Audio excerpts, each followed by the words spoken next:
Hai Sobat Olah Bola, balik lagi di Ngolah Bola bareng gue Rizky Melia.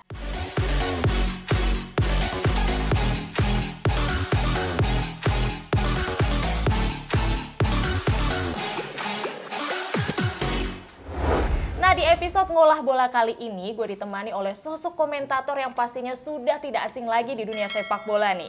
Siapa lagi kalau bukan Bung Ahai. Apa kabar Bung Ahai? Baik, Alhamdulillah Rizky. Gimana kabarnya? Baik juga, Alhamdulillah Bung Ahai. Gimana nih ya? Event sepak bola udah mulai lagi nih. Liga 1 Indonesia juga udah mulai ya Bung Ahai ya. Kalau melihat Liga 1 Indonesia nih Bung ya, 2 kali match ya. Persija ini kan sempat kita sorotin juga nih karena mereka mendatangkan pemain-pemain asing yang mahal gitu, tapi hasilnya sepertinya tidak terlalu memuaskan juga. Terus mereka juga melepas beberapa pemain lokalnya. Nah, kalau Bung Ahai sendiri melihat Persija ini di bawah pelatih Thomas Doll ini seperti apa? Thomas Doll tuh termasuk pelatih tenar ya di Eropa, menangani banyak klub-klub bagus. Dia pernah di Borussia Dortmund, itu salah satu indikasi bahwa Thomas Doll bukan pelatih sembarangan. Dia membawa sesuatu yang baru tentu saja di Persija. Bukan hanya Persija sebetulnya, di klub-klub Indonesia saat ini, kan kita kalau misalkan kita memperhatikan klub-klub atau pemain-pemain Indonesia yang bermain di Indonesia itu sebetulnya agak jauh terbelakang ya kalau secara taktik dan strategi. Jadi makanya banyak pemain-pemain Eropa yang main di Indonesia atau agak kaget. Karena kalau pemain Indonesia tuh kalau main tuh kayak hiena atau enggak, kayak kawanan hiena. Kalau dapat bola tuh datang serbu lari gitu kan, pokoknya inginnya lari. Nah, dari pemain Eropa tuh tidak terbiasa dengan seperti itu. Jadi Thomas Doll datang ke Persija tentu saja untuk memperbaiki filosofi atau konsep-konsep permainan yang ada di Indonesia saat ini, khususnya di Persija, agar mendapatkan adaptasi atau permainan baru secara taktikal ala Eropa. Dan ini yang dikembangkan oleh Thomas Doll. Tentu saja tidak akan langsung lari proses atau konsep yang ingin dijalankan oleh Thomas Doll. Perlahan memang. Karena Thomas Doll sangat menginginkan pemain itu tidak harus mendapatkan bola terus umpan ke depan, direct langsung ke depan. Mereka tidak Thomas Doll tidak mau. Mereka ingin Persija itu bermain dari kaki ke kaki. Jadi bermain seperti ala Eropa lah, bermain sabar dengan penguasaan bola yang sangat kuat seperti itu. Dan ini yang ingin dikembangkan oleh Thomas Doll bersama tim-tim atau pemain-pemain Eropa lainnya seperti Bahrain, terus Hanoi, terus Kamersik, terus juga Kudela dan juga Yusuf. Ini menandakan bahwa Persija memang membutuhkan pemain-pemain ini agar konsep atau filosofi permainan Thomas Doll bisa dijalankan oleh pemain-pemain Persija lainnya dengan sangat baik. Walaupun tentu saja tidak akan sempurna 100%. Iya. Nah, kalau melihat dari Persib Bandung ya, 2 kali pertandingan mereka kalah dan juga seri. Udah mulai muncul nih tagar Rini Out ya. Terus udah mulai Bobotoh sudah mulai merekomendasikan pelatih baru, yaitu mantan pelatih Bayangkara FC. Nah, kalau Bung Ahai sendiri melihat Persib Bandung ini seperti apa sih? Apa yang kurang? Sebenarnya dari dulu tuh saya tidak berpikir Rene Albert itu sebagai pelatih yang cocok buat Persib Bandung ya. Maksudnya saya pikir soalnya dengan materi yang sangat mewah ya, Persib Bandung musim lalu pun gagal untuk menjadi juara. Padahal pemainnya luar biasa di situ. Ada Ezra, ada Victor Egbonevo, sekarang juga masuk lagi pemain-pemain nasional seperti Rahmat Irianto, Ricky Kambuaya. Ini menandakan bahwa sebetulnya Persib Bandung memang dari dulu mewah, tapi hasilnya tidak bagus. Ini salah siapa ya? Tentu saja salah pelatih kalau menurut saya ya. Karena dengan pemain-pemain yang sangat mewah tersebut hasilnya tidak bagus atau maksudnya belum bagus juga. Dari itu bukan berjalan saat ini aja ya. Maksudnya musim lalu pun Persib Bandung dengan materi pemain mewah tuh hasilnya nggak oke juga. Dan kalau misalkan para bobotoh membunyikan maksudnya tagar Rene out, ya saya rasa ada beralasan juga ya, karena dengan budget yang mahal hasilnya nggak bagus. Berarti setuju ganti pelatih? Kalau saya rasa memang harus ganti pelatih. Harus benar-benar evaluasi cepat ya. Dengan materi pemain yang sangat-sangat bagus untuk ukuran standar Indonesia, penampilannya tidak oke, belum oke menurut saya. Jadi memang harus cepat dievaluasi untuk Persib Bandung. Mantan pelatih Bayangkara cocok dengan Persib? Dia memiliki konsep yang bagus ya, pelatih asal Irlandia ini ya. Maksudnya memiliki konsep yang bagus saat dia menangani Bayangkara. Ini terbukti Bayangkara di bawah asuhannya memiliki konsep permainan yang sangat kuat untuk penguasaan bola. Dan itu bisa kita lihat di musim lalu. Mungkin itu pilihan yang agak realistis saat ini untuk pelatih yang masih ada di Indonesia. Kalau memang mau mendapatkan pelatih dari luar, tentu saja akan menjadi adaptasi lagi dan mencari pelatih lain agak sulit ya saat ini. Oke, ya. Terus kemarin juga ada beberapa pertandingan preseason yang sudah berlangsung nih. Ada pertandingan Community Shield juga nih Bung Ahai. Nah, kalau melihat pertandingan-pertandingan preseason ini nih Bung Ahai ya, dengan hasil-hasilnya kemarin, sebenarnya pertandingan preseason ini tuh bisa nggak sih dijadikan patokan untuk melihat sejauh mana klub-klub nantinya klub-klub ini berkiprah di liga resmi nantinya? Ya sedikitnya sih harus bisa dilihat karena dengan mereka tampil di preseason setidak-tidaknya kita semua sebagai penggemar sepak bola juga bisa melihat gambaran bagaimana tim-tim itu mempersiapkan dirinya atau kekuatan timnya tuh ada beberapa pemain yang masuk atau yang pindah dan bagaimana kekuatan mereka saat ini. Dan itu juga dibuktikan bagaimana tim-tim seperti Arsenal di preseason atau misalkan juga PSG di preseason ya itu akan bisa melihat bagaimana kekuatan mereka di preseason.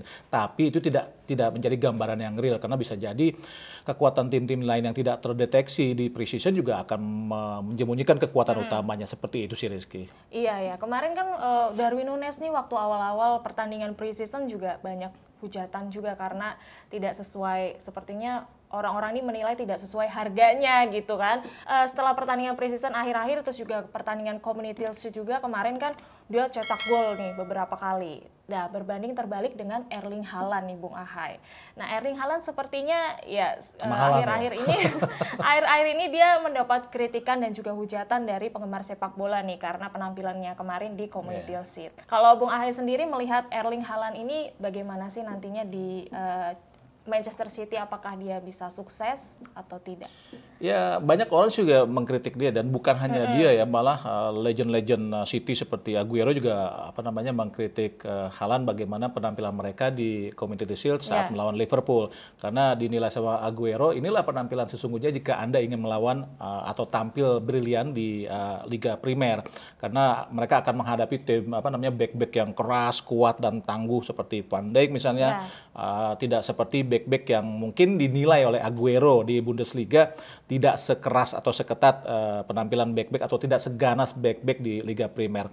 Dan itu memang dibuktikan di Community Shield ya, bagaimana Haaland agak sulit Erling Haaland itu tidak semudah dia mencetak gol di Bundesliga. Itu memang mendapatkan kritikan. Makanya dibilang agak kemahalan dibilangnya dengan harga 60 juta euro ya. Dibilang agak kemahalan untuk tampil di City. Tapi dia bukan striker yang sembarangan ya, dengan hampir 80 gol ya di Bundesliga dengan 86 penampilan. Saya kira juga dia memiliki kapasitas yang sangat luar biasa untuk tampil di di Liga Primer. Tapi memang dia harus bisa membuktikan untuk bisa melawan back-back yang agak kuat dan keras ya, agak ganas di Liga Primer seperti Van Dijk di Liverpool saat melawan di Community Shield seperti itu. Kan juga mereka juga Haaland juga baru beberapa bulan ya untuk adaptasi di Liga Primer dan juga khususnya tim di Manchester City. Tapi kita juga harus ingat bahwa di situ bukan pemain-pemain yang sembarangan. Di situ banyak pemain-pemain yang sangat luar biasa. Ada Bruno, maksudnya juga itu ada gelandang-gelandang yang sangat luar biasa ya. Jadi tidak mudah untuk bisa mengalahkan City nanti karena bagaimanapun City adalah kandidat serius untuk bisa mempertahankan gelarnya dan Liverpool juga akan menjadi contender yang paling serius juga. Dan saya rasa dengan bantuan para pemain yang sangat berkualitas di di City seperti Mahrez atau misalkan juga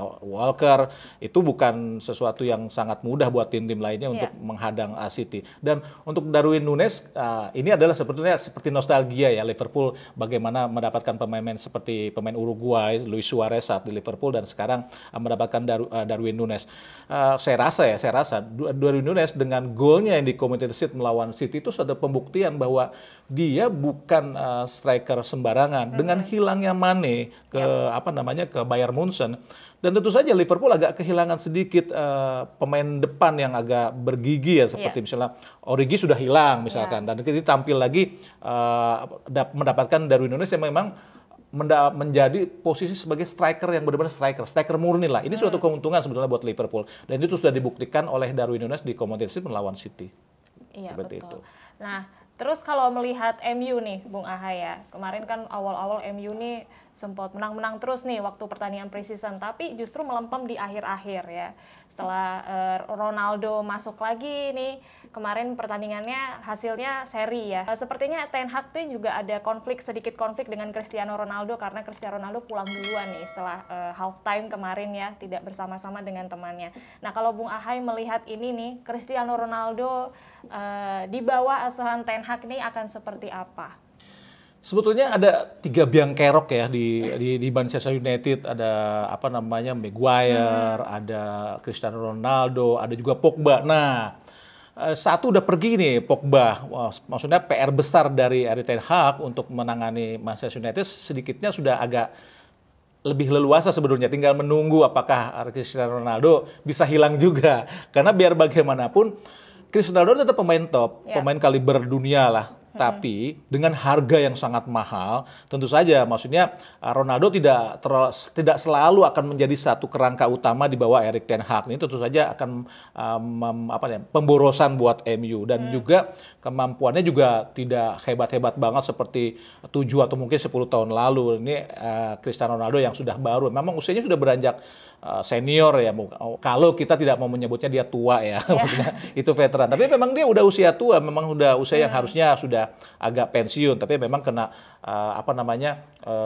disiplin dia yang sangat bagus, dia tetap bertahan. Dan untuk dia di MU itu tadi karena memang Ronaldo tidak selalu menjadi kerangka utama di tim Erik ten Hag saat ini, dan tentu saja dengan adanya Ronaldo agak sedikit pusing buat Erik ten Hag karena dia juga masih menunggu banyak pemain yang untuk menghuni MU saat ini, seperti masih menunggu Frenkie de Jong atau dari Barcelona, walaupun masih agak sulit negonya seperti itu. Tapi gosipnya Frenkie de Jong nih mau ke Chelsea juga nih. Tapi Bung Ahai prediksinya gimana? Dia ke Chelsea atau ke MU nih kira-kira? Ya kalau saya sih prediksinya dia ke MU ya, karena bagaimanapun dia ingin reuni dengan Erik ten Hag saat di Ajax, biar bagaimanapun Frenkie de Jong juga adalah anak kesayangan dari Erik ten Hag. Dengan masuknya Frenkie de Jong, saya rasa sih MU agak sedikit terbantu ya mungkin nanti ya, walaupun saya pikir atau saya prediksi MU tetap tidak akan mampu untuk masuk ke 4 besar atau 3 besar karena agak sulit di situ. Bagaimanapun Erik ten Hag masih memulai untuk sesuatu yang baru, butuh proses untuk berjalannya MU di Liga Primer musim ini. Ya, tapi kalau dari segi permainan sendiri MU ini sebenarnya butuh nggak sih Cristiano Ronaldo? Ya butuh tidak butuh, karena memang Ronaldo tidak seperti 7 atau 10 tahun yang lalu yang maksudnya benar-benar seorang pemain yang harus ada di sebuah tim itu. Karena Erik ten Hag pun sendiri walaupun masih menginginkan, maksudnya tidak terlalu ingin membuang atau segala macam, Ronaldo tetap menjadi satu pemain yang kaliber bagus seperti itu, dan saya rasa dia tidak terlalu menjadi kerangka utama di tim Erik ten Hag di MU saat ini. Nah kemarin kan sempat ramai juga nih Bung Ahai ya berita tentang Cristiano Ronaldo mau cabut dari MU. Dia digosipkan mau ke Chelsea, ke Munchen ya, mau balik lagi ke Real Madrid. Sebenarnya kalau Bung Ahai melihat berita-berita ini, itu adalah berita-berita yang dibuat-buat saja biar rame, atau memang sebetulnya dia memang pengen pergi nih? Ya memang seperti ingin pergi ya. Coba ya lihat bagaimana ketidakdisiplinan dia terhadap MU saat melawan Rayo Vallecano, dia pulang duluan. Itu kan membuktikan bahwa dia sudah tidak terlalu ajak lagi untuk bermain di MU ya. Tapi memang tidak mudah buat Cristiano Ronaldo pindah ke tim lain atau ke maksudnya klub-klub lain selain MU.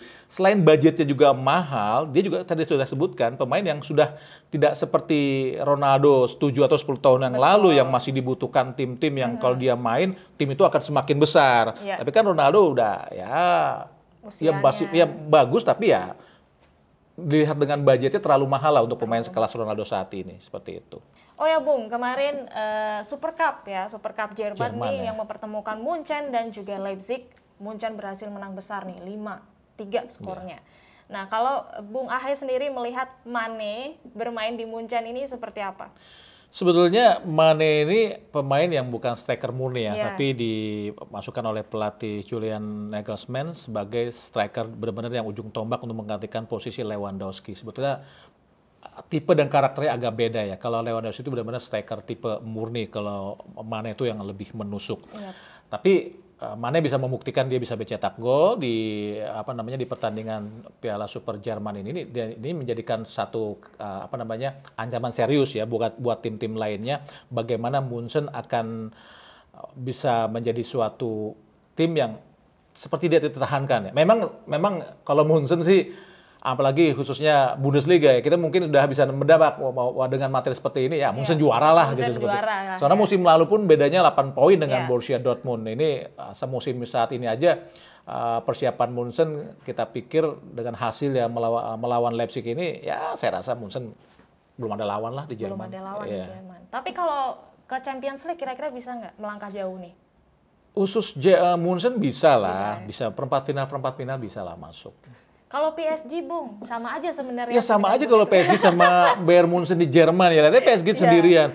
Musim lalu 16 poin. Bedanya sama Marseille. Buktikan bahwa kekuatan uang ini sulit ya untuk dibendung. Bagaimana mereka seperti Sarabia, Neymar, Messi, Marquinhos masih menjadi kekuatan utama. Donnarumma juga sulit lah untuk tim-tim lain sekelas Marseille, Lyon, Nantes yang kemarin dibantai 4-0 sama PSG di Piala Super Prancis, dan ya saya rasa nggak ada lawan lah untuk PSG untuk terus bisa mendominasi Liga Prancis, Liga ini sampai mungkin 3 tahun ke depan. Oke, ya timnas Indonesia sekarang juga lagi berlaga nih ya, 16 tahun di Piala AFF ya, U16.